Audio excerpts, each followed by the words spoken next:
தமிழ்நாடு வெல்லும். ஓடி விளையாடு ஓய்ந்திருக்கலாகாது. அதுக்கு தான் சூப்பர் சரவணா ஸ்டோர்ஸ்ல சம்மருக்கு ஆடைகள் வாங்கும் போது அவுட்டோர் கேம்ஸ் ஃப்ரீ. ஓடு ஆடு விளையாடு. சூப்பர் சரவணா ஸ்டோர்ஸ் சம்மர் கோடையை கொண்டாடலாம். ஒப்பீனியன் தமிழ் பார்வையாளர் அனைவருக்கும் வணக்கம். இன்றைய நேர்காணலில் நம்மோடு இணைந்திருப்பவர் மூத்த பத்திரிகையாளர் திரு தராசுசாம் அவர்கள். சார் வணக்கம். வணக்கம் சார், உமன் ரிசர்வேஷன் பில் அப்படின்ற பேர்ல தொகுதி மறுவரை மசோதாவையும் சேர்த்து கொண்டு வர போகிறார்கள் அப்படின்ற செய்தி தற்போது வெளியாகி இருக்கிறது. அதற்கான சட்ட வடிவமும் நேற்றுக்கு வெளியாகி இருக்கிறது.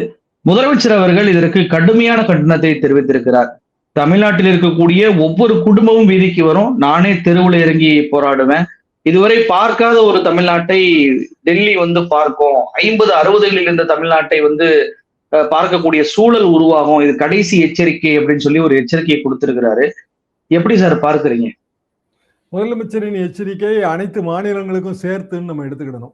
ஏன்னா ரேவந்த் ரெட்டி வந்து உடனடியாக சொல்லியிருக்கிறாரு, முதல்ல இந்த இஷ்யூவை நீங்க தான் வெளிக்கொண்டு வந்தீங்க, தென்னக முதல்வர்களெல்லாம் அழைச்சி நீங்க கூட்டம் போட்டீங்க, இந்த போராட்டத்துக்கு நீங்க தலைமை தாங்கணும். அதாவது தமிழ்நாட்டில் இருக்கிற ஒவ்வொரு குடும்பம் இல்லை, இந்தியாவில் இருக்கிற ஒவ்வொரு குடும்பம், அப்படி கூட நீங்க அதை எடுத்துக்கிடலாம். அது பெரிய மிக கடுமையான எச்சரிக்கை தான். இது அனைவருக்குமானது. எப்படி என்றால், யாருமே வந்து பெண்களுக்கான இடஒதுக்கீட்டை எதிர்க்க மாட்டாங்க. அப்ப 2 சாய்ஸ் தான் உங்களுக்கு இருக்கு. இப்பவே இடஒதுக்கீடு கொண்டு வர்றது. இப்ப 2023 மோடி அரசு சட்டம் கொண்டு வந்தது. அப்பவே என்ன சொன்னோம் அப்படின்னா வந்து, இப்போ உடனடியாக நீங்க ஒரு அமல்படுத்துங்க, கையில இருக்கிற எம்பி தொகுதி எவ்வளவோ அதுக்கு வந்து நீங்க விமன் ரெப்ரசன்டேஷன் கொடுங்க, மகளிர் இடஒதுக்கீடு கொடுங்க. அப்ப அவங்க என்ன சொன்னாங்கன்னா, இல்ல அது பழைய டேட்டா, 2011 சென்சஸ் படி இருக்கு, இப்போ எவ்வளவோ மாறி இருக்கும், அது 2023 அவங்க சொன்னதுதான், எவ்வளவோ மாறி இருக்கும், அதனால புது சென்சஸ் எடுத்த பிறகு பெண்களுக்கான இடஒதுக்கீடு கொடுக்கறது தான் பொருத்தமா இருக்கும். இதுல வந்துங்க அடிப்படையில ரிசர்வேஷன் தான் என்னன்னு புரிஞ்சுக்கிடணும். ரிசர்வேஷன்ங்கிறது எண்ணிக்கை சார்ந்தது. இப்போ நம்ம வந்து பிற்படுத்தப்பட்டவருக்கு ஒரு ரிசர்வேஷன் வச்சிருக்கோம், பட்டியலினத்தவருக்கு ஒரு ரிசர்வேஷன் வச்சிருக்கோம். எப்படி அந்த ரிசர்வேஷன் எப்படி வந்தது? நம்பர், டெமோக்ரஸி நம்பர் அடிப்படையிலானது. அப்போ பட்டியலினத்தவருக்கு 18% இடஒதுக்கீடு, ரைட்டு. எந்த 18%ன்னு ஒரு கேள்வி வருது இல்ல. இப்போ உதாரணமாக காட்டுமன்னார் கோயில், அது எப்படி வந்து இடஒதுக்கீடு பெற்ற அல்லது பட்டியலினத்தவருக்காக ரிசர்வ்டா அது எப்படி மாறுது?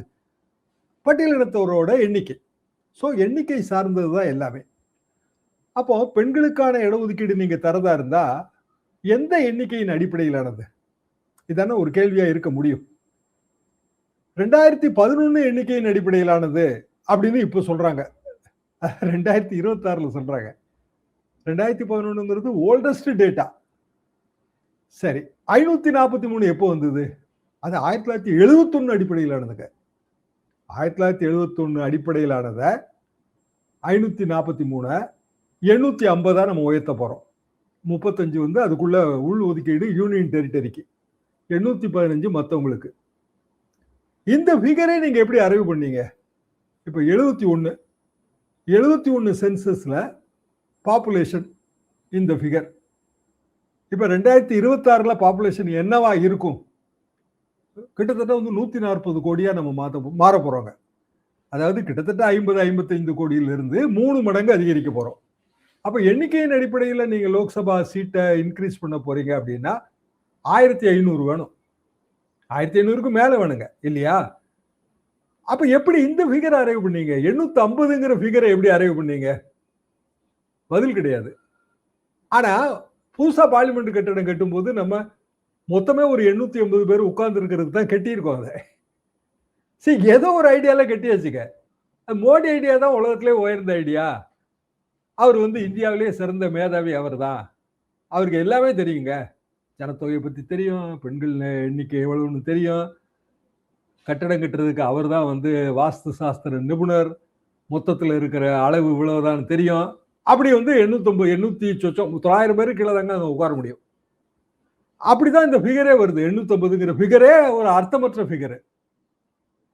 அப்ப 23 இதை பாஸ் ஓவர் பண்ணும்போது பெண்களுக்கான இடஒதுக்கீடை எதிர்க்க கூடாது அப்படின்னு சொல்லி அதை ஏத்துக்கிடும் போது எப்படி நம்ம டைம் ஃப்ரேம் வச்சிருந்தோம் அப்படின்னா, 2021 நடத்த வேண்டிய சென்சஸ் கோவிட் காரணமா போச்சு, அப்புறம் ஒரு 3 வருஷம் ஏன் போச்சுன்னே உலகத்துல யாருக்குமே தெரியாதுங்க. 5 வருஷம் ஆகி போச்சு.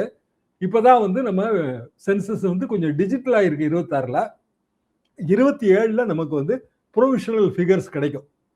அப்ப 2029ல தான் நீங்க வந்து டீலிமிட்டேஷன் எல்லாமே பண்ணி டோட்டல் நம்பர் ஆஃப் லோக்சபா சீட்டை அரைவ் பண்ணி அதற்கு அடுத்த தேர்தலில் தான் இது பாசிபிள். இன் அதர் வேர்ட்ஸ் 2034 தேர்தலில் தான் இது நடைமுறை சாத்தியம். அப்ப 2029ல எதுக்கு வந்து இதை அமல்படுத்தணும்? எதுக்கு 2026ல விமன் ரிசர்வேஷனுக்காக லோக்சபா எண்ணிக்கையை நாங்க கூட்ட போறோம்னு சொல்லணும்? அது சூழ்ச்சி. என்ன சூழ்ச்சின்னா, மொத்தத்துல வந்து பிஜேபி மீண்டும் ஆட்சிக்கு வரணும் அப்படின்னா 850 உயர்த்தினீங்க அப்படின்னா மேஜிக் ஃபிகர் எதுல வரும்? 425ல வரும். இப்ப கையில என்ன இருக்கு? 240 இருக்கு. 240 425 எப்படி உயர்த்துறது? எப்படி உயர்த்துறது அப்படின்னா, நார்த்ல இருக்கிற மாநிலங்களுக்கு அதிகப்படியான எம்பிக்களை ஒதுக்குனா அங்க அதிகப்படியா ஜெயிச்சிடலாம். இன் அதர் வேர்ட்ஸ் வந்து மோடி வந்து அல்லது பிஜேபி மீண்டும் ஆட்சிக்கு வரணும் 2029ங்கிறதுக்காக இப்போது செய்யப்படுகிற சட்டவிரோதமான ஒரு செயலுங்க அது. என்ன காரணம்னா, விமன் நம்பரே தெரியாம நீங்க எப்படி வந்து அவங்களுக்கு என்ன தொகுதின்னு எப்படி ஒதுக்க போறீங்க? தமிழ்நாடு கூட பரவாயில்லைங்க, இது வட இந்தியாவில் இன்னும் மோசமா இருக்கும். அங்க வந்து பெண்கள் அழுத்தப்பட்ட இடத்துல இருந்து வாழ்றாங்க. சரி, எல்லாம் போக இது எல்லாத்துலயுமே நீங்க வந்து பட்டியலினத்தோருக்கு ரிசர்வேஷன் தரணும்ல. அதாவது நீங்க 100 இடம் பெண்களுக்கு ஒதுக்குனீங்கன்னா பட்டியலினத்தோருக்கு அதுல 18% வரணும். அது எப்படி ஒதுக்க போறீங்க? எப்படி அந்த டீலிமிட்டேஷன் பாசிபிள்? இதுக்கு என்ன சொல்றாங்கன்னா, இல்ல டீலிமிட்டேஷன் கமிஷன் ஒன்று போடுறோம். இந்த கமிஷன் வந்து ரிட்டையர்டு சுப்ரீம் கோர்ட் ஜட்ஜு இல்லைன்னா சிட்டிங் சுப்ரீம் கோர்ட் ஜட்ஜு, அப்புறம் தேர்தல் ஆணையர் எப்படி என்ன லட்சணத்துல முடிவு எடுப்பாரு நம்ம எல்லாருக்குமே தெரிஞ்ச விஷயங்க. இவங்களை கொண்ட கமிட்டி அப்படின்னு சொல்லிட்டு அந்த கமிட்டியோட முடிவை எதிர்த்து யாரும் கோர்ட்டுக்கு போக முடியாதுன்னு அதுல சேர்த்து வச்சிருக்காங்க. இதுதான் உண்மையான சிக்கல். ஆனா 2013-14 வந்து டீலிமிட்டேஷனை பத்தி ஒரு சுப்ரீம் கோர்ட்ல ஒரு தாவா வரும்போது, டீலிமிட்டேஷனை பத்தி கோர்ட்ல தாவா வந்தா நாங்க ஏத்துக்கிடுவோம்னு சுப்ரீம் கோர்ட் சொல்லியிருக்கு. பெரிய முரண் இருக்கு அதுல, அத ஜட்மெண்ட் இருக்கு என்கிட்ட. அப்போ இது எப்படி நாளைக்கு இவங்க ஆரம்பிச்சு எப்படி முடிக்க முடியும்? ஏன்னா இவங்களுக்கு 2/3 மெஜாரிட்டி வேற கிடையாதுங்க. அதுல ஒன்று கான்ஸ்டியூஷன் அமெண்ட்மெண்ட் இருக்கு. 2/3 மெஜாரிட்டி இல்லைன்னா நிறைவேற்ற முடியாது, எல்லாருக்கும் தெரிஞ்ச விஷயம். அப்படின்னா ஒரே வழி, எதிர்கட்சி எம்பிக்களை எல்லாம் சஸ்பெண்ட் பண்ணிட்டு, திமுக உள்ளிட்ட எல்லாத்தையும் சஸ்பெண்ட் பண்ணி வெளியில் அனுப்பிட்டு பிஜேபி எம்பிக்களுக்குள்ளேயே வச்சுதான் இது நிறைவேற்றவே முடியும். வேற எப்படி நிறைவேற்றுவாங்க சொல்லுங்க? பெரிய சதி இருக்குங்க அதுல. இந்த முதலமைச்சருடைய கருத்துக்கு இப்ப வந்து தெலுங்கானா முதலமைச்சர் ஆதரவு கொடுக்கிறார். ஆந்திராவும் தான் சார் பாதிக்கும். நாயுடு அவர்கள் இது குறித்து எதுவுமே வெளிப்படையாக இல்ல, நாயுடு ஆமோதிக்கிறாருன்னு வச்சுக்கோங்க. அவருக்கு வந்து உள்ளூர் பாலிடிக்ஸ் தான் முக்கியம். இது ஓகேன்றாருன்னே வச்சுக்க. மொத்தம் எவ்வளவு அவங்க மெஜாரிட்டியில இருக்காங்க பிஜேபி? அவங்க 290 தானங்க. சரி, மோடி வந்து ஒரு பெரிய தனிப்பெரும் தலைவரெல்லாம் ஒன்றும் வரலைங்களா 2024 தேர்தலில்? பழைய லெவலை விட குறைஞ்சுதானே ஜெயிச்சாரு. 240 தானே ஜெயிச்சிருக்காரு. மைனாரிட்டி கவர்மெண்ட் தானே மோடி கவர்மெண்ட். அப்போ இவங்க என்ன பண்ணுவாங்க? 2 அவையும் கூட்டி ஒட்டுமொத்தமா ஒரு சபையை நடத்தி அதுக்குள்ள மெஜாரிட்டி தேட முயற்சிப்பாங்க, 2/3. அப்படி இல்லை அப்படின்னா வந்து எதிர்கட்சி எம்பிக்களை கூண்டோட வெளியில தள்ளிட்டு 2/3 மெஜாரிட்டி நடத்த முயற்சிப்பாங்க. இது ரெண்டுமே வந்து பெரிய கலவரமாகும். இந்த எது எடுத்தாலும் கலவரமாகும். ஆனா பாதிக்கப்பட போறது எது? ஒன்னு தமிழ்நாடு தேர்தல், இன்னொன்னு வெஸ்ட் பெங்கால் தேர்தல். இப்ப என்னங்க அவசரம்?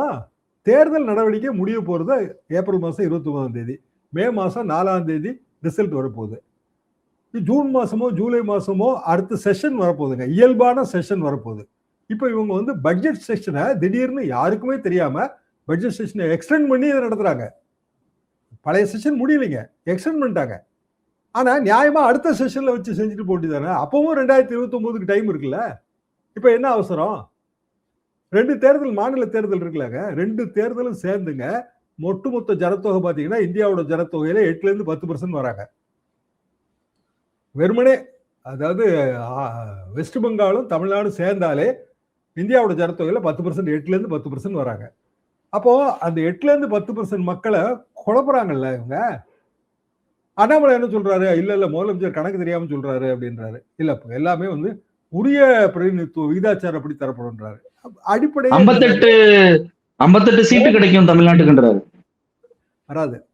அதாவது 1971 இன்னைக்கு ஹிந்துல அதை டீட்டெயில் அவுட்டே பண்ணியிருக்காங்க எவ்வளவு நமக்கு கிடைக்கும் அப்படிங்கிறத. 1971 சென்சஸ் படி நம்ம கிட்ட இருந்தது இவ்வளவு 40. அதாவது பக்கத்து மாநிலத்தையும் சேர்த்து நான் சொல்றேன் 40. 2011 சென்சஸ் ஃபிகர் படி நம்ம கிட்ட வரப்போறது இவ்வளவு. 2026 சென்சஸ் படி நம்ம எடுத்திருந்தோம்னா நமக்கு கிடைக்க போறது இவ்வளவு. 3க்கு இடையில பெரிய பெரிய வித்தியாசம் இருக்கு. அப்போ 2 பிரின்சிபல் தான் இதுல பாசிபிள். ஒன்னு ப்ரோரேட்டா, இன்னொன்னு ப்ரொபோர்ஷனேட். ப்ரோரேட்டா அப்படின்னா ஒரு வீடு வாடகை போறீங்க, மாச வாடகை 1000 ரூபான்னு பேசுறீங்க, 15 நாள் தான் நீங்க வீட்டுல குடியிருக்கீங்க அப்படின்னா ப்ரோரேட்டா என்னன்னா 500 ரூபா தான். 1000 ரூபா வாடகை 15 நாள் தான் இருக்கீங்க, ஸோ 500 ரூபா தான். ஆனா இதை மாத்தி சொல்லலாம், ரெண்ட்டுங்கிறதே மாச வாடகை தான், நீங்க எத்தனை நாள் குடியிருந்தாலும் 1 மாச வாடகை நீங்க கொடுத்துதான் ஆகணும் அப்படின்னு சொல்லலாம். Concept based. அப்போ இதுல கான்செப்ட் என்ன? Concept number. அதாவது 1971 உத்தரப்பிரதேசம், பீகார் இந்த மாநிலங்களுக்கு இவ்வளவு ஜனத்தொகை இருந்தது. அதுக்கு பிறகு நிறைய மாநிலங்களை நம்ம பிரிச்சிருக்கிறோம். ஜார்க்கண்ட் வந்திருக்கு, பல மாநிலங்கள் பிரிஞ்சிருக்குங்க. அப்போ ஒவ்வொரு மாநிலத்துக்குமான ஜனத்தொகை வேறுபாடுகள் ரொம்ப வரும். அது 2011 சென்சஸ்ல தான் நமக்கு கிடைச்சது. 2011 சென்சஸ் 15 வருஷத்துக்கு முன்னாடி உள்ள ஃபிகர். 15 வருஷத்துக்கு முன்னாடி உள்ள வாடகையை கூட எவ்வளவு ஒத்துக்க மாட்டானுங்க. 15 இயர்ஸுங்க. சரி இல்லைங்க, அடுத்த சென்சஸ் வரதுக்கு ரொம்ப வருஷம் ஆகுங்க. அது வரைக்கும் பெண்கள்லாம் காத்துட்டு இருப்பாங்களா? அவங்களுக்கான இட ஒதுக்கீடை கொடுக்கணும்னு மோடி முயற்சிக்கிறாரு, நீங்க தடுக்கிறீங்க, நீங்க பெண்களின் முன்னேற்றத்துக்கு விரோதி அப்படின்னீங்கன்னா அடுத்த சென்சஸ் இந்த அடுத்த வருஷம் வரப்போகுது. 1 வருஷம் தாங்க டைம். இன்னும் 1 வருஷம் டைமுக்குள்ள அப்போ கூட நீங்க 1 வருஷம் வெயிட் பண்ணா புது ஃபிகர் நமக்கு கிடைக்கும். டிஜிட்டலைசேஷன் வந்துருச்சு. 2011 இருக்கிறத தான் நான் இப்ப செய்வேன் அப்படின்னு சொல்றது எவ்வளவு பெரிய முட்டாள்தனம் யோசிச்சு பாருங்க. அப்போ முட்டாள்தனமா இல்லைன்னா உங்களோட தோல்வி பயம் காரணமா? எடப்பாடி என்ன சொல்றாருன்னா முதலமைச்சரின் தோல்வி பயம் காரணம்ன்றாரு. நான் என்ன சொல்றேன்னா மோடியோட தோல்வி பயம் காரணம். இல்ல அதுலதான் சார் ஒரு கேள்வி வருது. என்னன்னா இப்ப 2029 தேர்தலை மையப்படுத்தி 850 சீட்டாக மாத்துறாங்க அப்படின்னா, இப்ப எம்பிக்களுடைய சீட்டை பொறுத்துதான் ஒவ்வொரு மாநிலத்திலும் சட்டமன்ற தொகுதிகள் வரையறுக்கப்படுது. இப்ப தமிழ்நாட்டுல இப்ப 2026 தேர்தல் நடக்கும்போது 2029 அப்படின்றது ஒரு 3 ஆண்டு காலம் தான். இப்ப தமிழ்நாட்டிலும் எம்எல்ஏக்களுடைய சீட்டுகளை மாத்தி அமைக்கணும் அப்படின்றப்போ எம்எல்ஏக்களுடைய சீட்டு குறையும் அப்படின்ற பட்சத்துல ஒரே நாடு ஒரே தேர்தலை நோக்கி இது போய் விடுமா? எல்லாமே மோடிக்கு தாங்க போகுது, மோடி ஐடியாவுக்கு தான் போகுது. அதுதான் அதனாலதான் இந்த சர்வாதிகாரமான முடிவுன்னு நம்ம எதிர்க்கிறோம். இந்தியா இந்தியாவோட எலக்டோரல் மேப்னு ஒண்ணு இருக்குங்க. இந்த எலக்டோரல் மேப் எம்பி தொகுதியா தான் நம்ம பிரிச்சிருக்கிறோம். இந்தியா பூரா எம்பி தொகுதிகளுக்குள்ள எம்எல்ஏக்களின் தொகுதி இருக்கு. அப்ப எம்பி தொகுதி எண்ணிக்கை கூடனா எம்எல்ஏ தொகுதி எண்ணிக்கையும் கூடணும். எம்எல்ஏ தொகுதி எண்ணிக்கை கூடும்போது எம்பி தொகுதியை மறுவரையறை செய்யும் போது இன்னென்ன எல்லைகள் நம்ம எல்லை பிரிக்கும் போது அதுக்குள்ள அடங்குகிற எம்எல்ஏக்களின் தொகுதியும் எல்லை பிரிக்கப்பட்டு விடும். அதுல பெரிய கன்ஃபியூஷன் வரத்தான் செய்யும். அதுக்கு டைம் எடுக்கணும். நீங்க இந்த டீலிமிட்டேஷன்ல நிறைய கோளாறு வரும். சரி தப்பா பண்ணிட்டாங்கன்னு சொல்லுவாங்க. சீமான் என்னங்க சொல்றாரு, எங்க ஊரை மாத்தி விட்டாங்க, இதெல்லாம் திமுக அரசின் தவறு அப்படின்னு. மத்திய அரசாங்கம் செஞ்சது திமுக அரசின் தவறுன்னு சொல்றாரு. எங்க தொகுதியை மாத்திட்டாங்க, புதுக்கோட்டைக்கு எம்பியே கிடையாது எவ்வளவு சொல்றாருல, குற்றச்சாட்டு வைக்கிறாருல. அத மாதிரி 1000 மடங்கு அதிகமான குற்றச்சாட்டு ஒவ்வொரு மாநிலத்துல இருந்து வரும். அதை நிவர்த்தி பண்ணக்கூடிய இடம் ஒன்னு டீலிமிட்டேஷன் கமிஷன், அப்படி இல்லை அப்படின்னா கோர்ட்டு. ஆனா கோர்ட்டுக்கே போக முடியாதுன்னு இதுல நீங்க விதியை சேர்க்கிறீங்க. அப்போ இயல்பாகவே பெரிய ஜனநாயக விரோதமான இந்தியாவின் ஒட்டுமொத்த இந்தியாவுமே பாதிக்கக்கூடிய ஒரு முடிவு. அந்த முடிவை 2 நாள்ல எதுக்கு அவசரமா எடுக்கணும்ன்ற டோட்டலா நம்மளோட எலக்டோரல் மேப்பே மாற போகுதுங்க. நீங்க பார்த்த எம்பி தொகுதியோ நீங்க பார்த்த எம்எல்ஏ தொகுதியோ இனி கிடையாது. விமன் ரிசர்வேஷன் என்கிற போர்வையில பிஜேபி அல்லது மோடி அவர்களோட வெற்றிக்கு ஏதாவது ஒரு வகையில ஒரு சுரங்க பாதையை அமைக்கணும்னு முயற்சி பண்றாங்க. ஜனங்களுக்கு இது தெரியுங்க. அப்படியெல்லாம் ஏமாத்தியெல்லாம் வெற்றி அடைய முடியாது. 2024 400 சீட்டு வந்துடும் சொன்னவங்க தானே, 400 தானே அவங்க இலக்கா இருந்துச்சு. 240 தானே கொடுத்தாங்க. உத்தரப்பிரதேசத்திலே கடுமையான தோல்வி அடைஞ்சாங்க. அப்ப 160 தொகுதி இலக்குல இருந்து தோத்து போன மோடி, மைனாரிட்டி கவர்மெண்ட் ஆக்குன மோடி மீண்டும் பிஜேபியிலேயே அவர் பிரதமரா கன்டினியூ பண்றாரு. அப்ப பிஜேபியில தலைமை பஞ்சம் இருக்கா இல்லையா? சரி, நான் வந்து ஒரு டார்கெட் சொல்றேங்க, நீங்க தோத்தாச்சு. இப்ப தோத்தா இயல்பா நீங்க வெளியில வரணும்ல, எதுக்கு அவரே நீடிக்கணும்? அப்படின்னா வேற ஆள் இல்ல, அப்படித்தானே? சரி, 400ன்னு சொல்லித்தானங்க நான் தேர்தலை சந்திச்சேன். கட்சியோட மேலிடத்துல வந்து அப்படித்தானே சொன்னா, அப்படித்தானே டார்கெட் ஓடுச்சு. 240 ஜெயிச்சீங்க, ஐயா மோடி நீங்க விலகிக்குங்க, இன்னொருத்தர் வரட்டும் அப்படின்னு ஏன் சொல்ல மாட்டேன்றாங்க? அவர் ஒருத்தர் தான் இந்த நாட்டோட ஆபத்து வந்தவரா? எந்த ஜனநாயகத்திலுமே அப்படி கிடையாதுங்களே. ஒரே ஒருவரை நம்பியா ஜனநாயகம் இயங்குது?